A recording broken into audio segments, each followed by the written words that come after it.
Hello అందరికీ hi అండి. ఈరోజు వర్షం కారణంగా చికెన్ తినాలనిపించి బోన్లెస్ తీసుకొచ్చాను. దీనిలో కావాల్సినవి చాలా సింపుల్ అండి.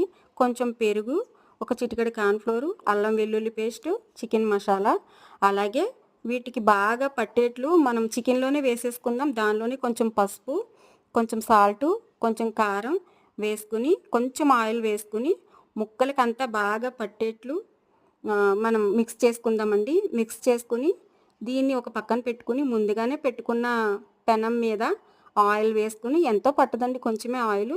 ఈ ముక్కలన్నీ ఆ పెనం మీద వేడి మీద వేసేసుకుందాము. వేసుకున్న తర్వాత దీన్ని అలాగే ఒక 3 సెకండ్స్ ఉంచి దీన్ని తిరగవేసుకుందాము.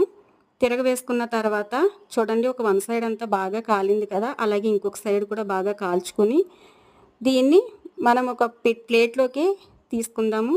రెడీ అయిపోయింది చూడండి, ఎంత బాగా ఉందో. దీంట్లో ఏం కలపలేదు. మీకు నచ్చితే లైక్ చేయండి, సబ్స్క్రైబ్ చేయండి.